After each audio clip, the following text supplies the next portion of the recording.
Robert, great to see you. Thanks for having me, I Joe. appreciate you carving out some time. So, listen, the deal was officially announced today. I'm curious, in terms of this deal, were you out looking for a buyer, or was this just something that sprung up out of nowhere? What was the approach? Well, like you and I talked about briefly, when COVID hit, I think the world changed for everybody. By the way, isn't it so interesting? All my non-tech friends say to me, "Could you have ever seen all of this happening?" And I'm like, "Yes, Yeah, yes, I saw, yes, I saw the cloud, I saw work from home." yeah, I think what nobody saw was that it would all happen at once. yeah, And that was the big shock for me. And because of our business, we monitor a lot of online chatter, we have a lot of threat. So we kind of knew something was happening in China, just kind of a gut feel. So we made some changes very quickly. And logically, I thought, man, our business is really going to take off. I mean, forget the personal effect of COVID, which is horrific, but from a business, we thought this is great. right. And then I'll never forget this. About 4 days after I made that prophetic decision, one of our customers called me and said, "We're going to lay off 60,000 people." Yeah, And then I thought, well, my business is going to take off, but there'll be no customers left to sell to. yeah, What are we going to do? So there was about 3 days where I honestly couldn't sleep, didn't know what was going to happen. Q1 happened, our sales went up, and I thought, well, maybe it's pantry stuffing or the cyber version of pantry stuffing. And then halfway through Q2, I realized this is a brave new world. I realized that cyber isn't going to be a slow burn in terms of growth. We've gone multiple plateaus. And so again, it was like, yay. But then it was like, oh man, yeah, if I can't keep up with the biggest companies in the world, and I don't mean in terms of people and stuff like that, which is important, by things like innovation and tech and automation. If I can't keep up, I'm going to get left behind, or I'm going to get acquired by somebody bigger than me, and I'm going to have working for somebody. And I didn't want to do that. right. So we started the process, looked at a lot of firms. I mean, anybody who's in cyber is really sexy and hot right now. So there's no shortage of that. But the hard thing was finding a firm that we could partner with, because Right. I arrogantly think I know what I'm doing. I've been in cyber since I was 21 years old, which is a long, long time ago. And Right. so it's not like I needed somebody to come in and hold my hand and tell me the vision of the future, but I needed a partner from a capital business perspective. And so, we signed a term sheet last year, worked through the diligence, and then finished the deal yesterday with Apax, who's a big top 10 global equity firm. They have a lot of experience in cyber. They did Sophos. They're investors in a company called Coalfire, which I'm sure you know, Yep. and that kind of stuff. So excited. So, Robert, you mentioned the capital intensity of this market now. MSSPs, it's no longer just about remote monitoring and using third-party tools. I do see sort of the quote-unquote market leaders innovating, developing their own software. Is that really about what this journey's about? It is, but I always caution people, don't dismiss remote monitoring so quickly. Okay. Because that's what a lot of people do. They say, oh, it's just a VSOC or a virtual SOC, but that stuff's really important. Like the fundamental foundation of logging and correlation to those logs and alerts is still really critical. Because if you're not looking at the right stuff, I can't make analytical decisions on that. So that's always my first caution. People are like, oh, it doesn't really matter to me who's monitoring. I'm like, it really does. But to your point, it's not a value add business anymore. It's a necessary business. It's a foundational business, but it's not so much about value add. So the Hmm. question is, where is the value? What are customers looking for? There was recently a report that said the number one decision criteria for enterprises in buying an MSSP was threat. The other interesting thing was, though, from a procurement perspective, it wasn't in the top five. Right. So, it's like people want to talk about threat, but when it comes time to buy, it's not in the top five. And I think that shows you still the level of the maturity in our space. Hmm. What we believe is that it's a lot about innovation from an alerting and content perspective, and the vector is changing to more of a proactive approach and simplicity. Like you look at the MDR market, Joe, it's growing like crazy. Right. Why? Is it more secure than the SIM market or the logging market or the XDR market? The answer is no, but it's simple. People understand it and they like the idea of being proactive. So I think all of that is coming together, but in some ways I know too much because I've been around too long. So people ask me, those kind of simple questions, and I tend to kind of go on and say, well, yes, you need that, but you also need this. And I think you need a comprehensive approach to security. Got it. Got it. Now, I do have some more sort of product and development questions, but I actually had a branding question I wanted to throw in as well. I did notice in the official announcement about this, on first reference, you're still using the full company name, but on second reference and thereafter, it's HG. Is that going to be the sort of company brand going forward? Is there a clue there? Well, if I could have got hg.com years ago, right, I would have stuck with that. And no, it's Herjavec Group. We just shortened it. But funny story, Joe. So, as you can imagine, this has been a very emotional process. I built this company with 2 employees 17 years ago. We're now 250 million, 300 plus people all over the world. And, it's my business. I owned 100% of it up until yesterday. We're self-funded through the hell and all that difficulty. I mean, I remember times, I'll never forget a time I had to sell one of my cars to make payroll. Yeah. I mean, it's difficult. And so as I'm going through all this process, I'm staying level-headed. My wife's with me. And about a week ago, I had a bit of an emotional moment. To your point, I had to sign away our logo. Yeah. Right. Because I still own a company, a significant part of the company, but not all of it. I now have a partner. So I had to sign away the rights to the logo to the company. And it just, like I remember sitting there at my kitchen table, drawing it by hand. And our logo is a wax seal, which was the first form of security, obviously, for letters and that kind of stuff. But,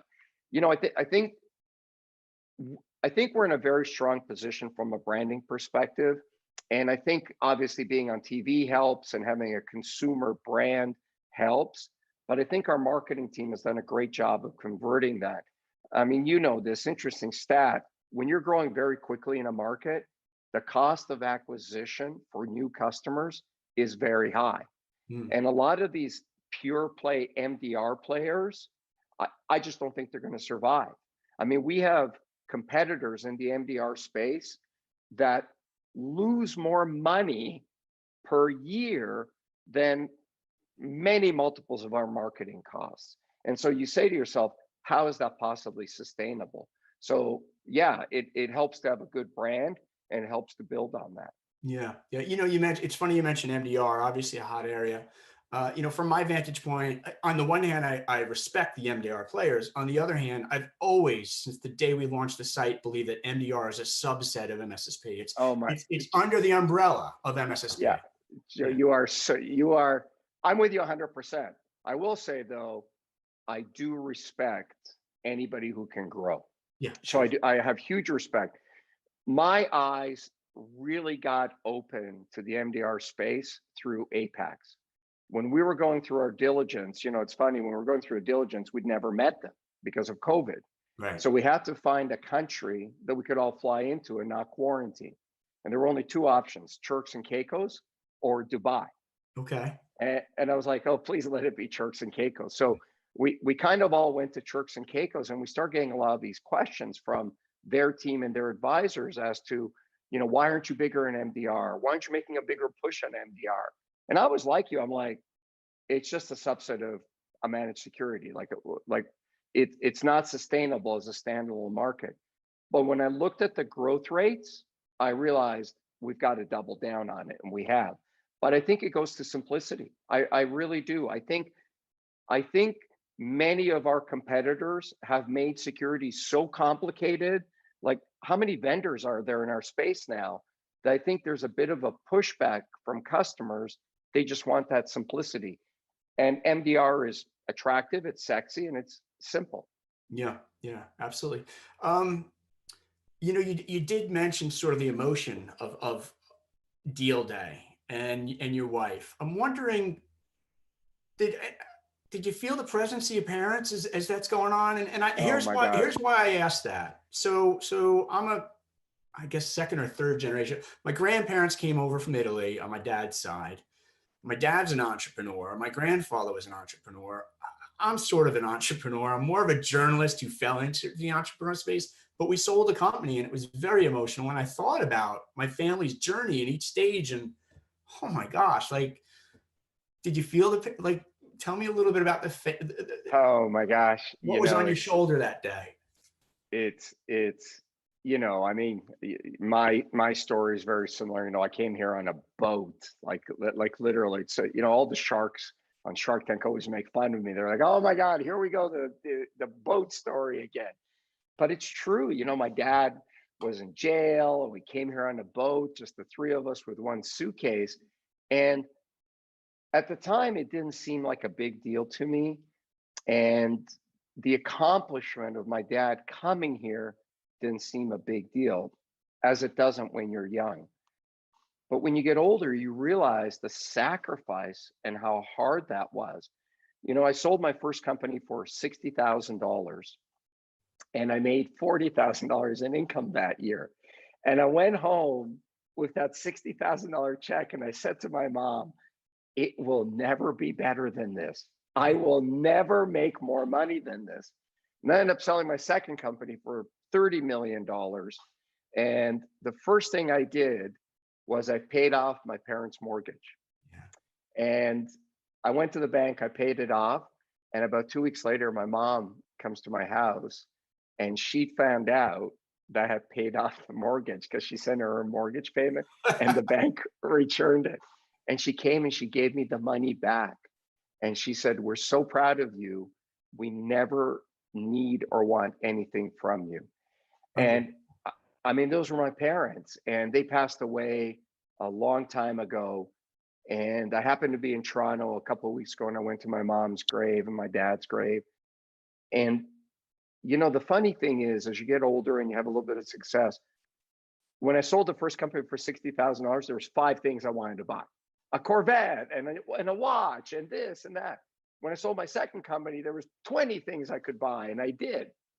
There's nothing I want to buy now. Right. There's literally nothing. All my friends there are saying to me, "Oh, what did you buy?" And I haven't bought anything. I bought security and I bought time. Time is it. But what time is it? But what I really missed was how proud would my parents have been to have, lived through this with me.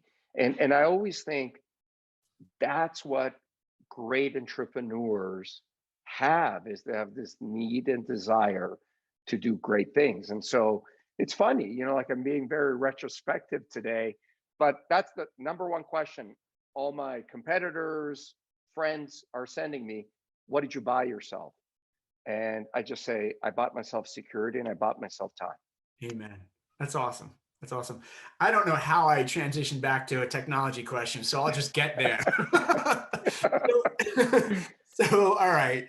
In terms of a technology question, the announcement today, it did mention that HG, you really want to focus on identity and SOAR, security orchestration, automation, and response.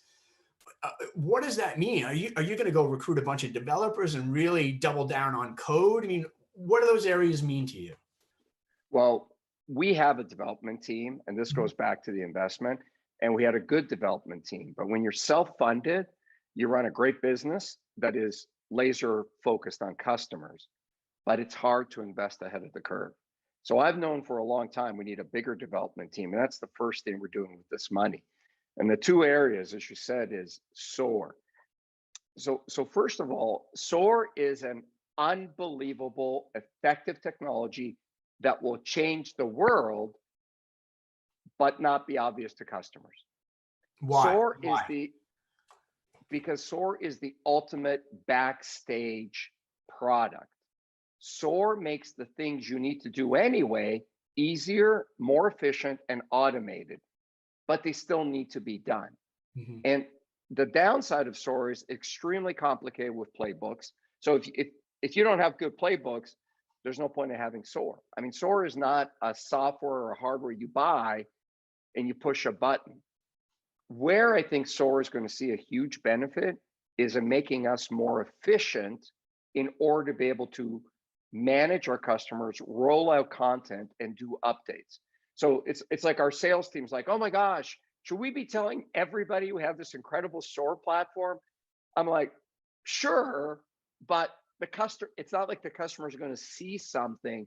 They're just going to get more value from a content and development perspective.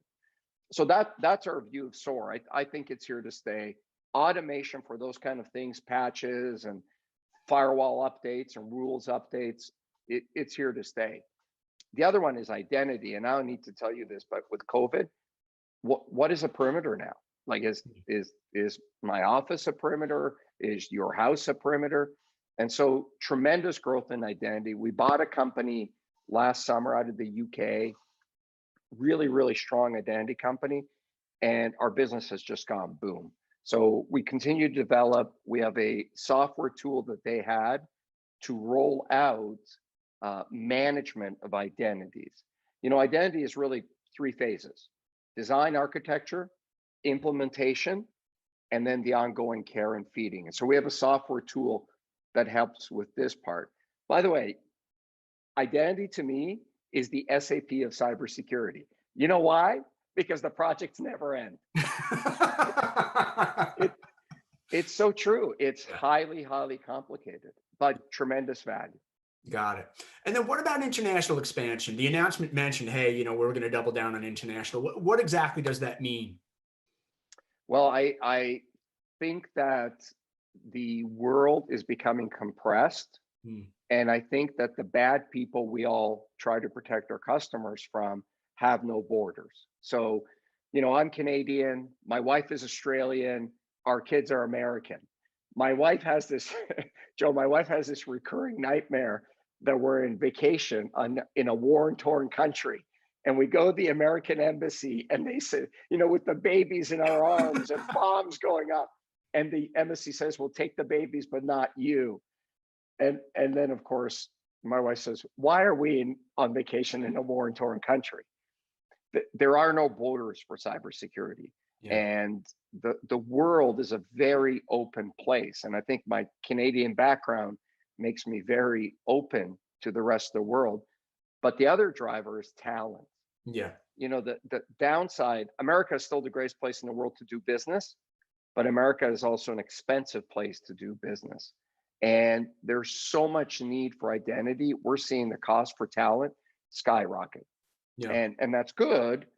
And some of that our customers can absorb, but we're looking to expand in Europe and South America. And we already have a big presence in India that we want to make bigger.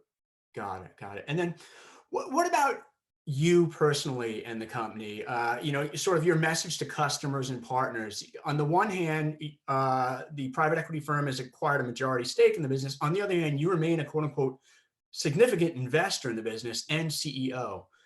Is there a long-term transition or succession plan in terms of you, or is this what you're doing for the rest of your life? No, I'm doing this for the foreseeable future, and that was really important to me.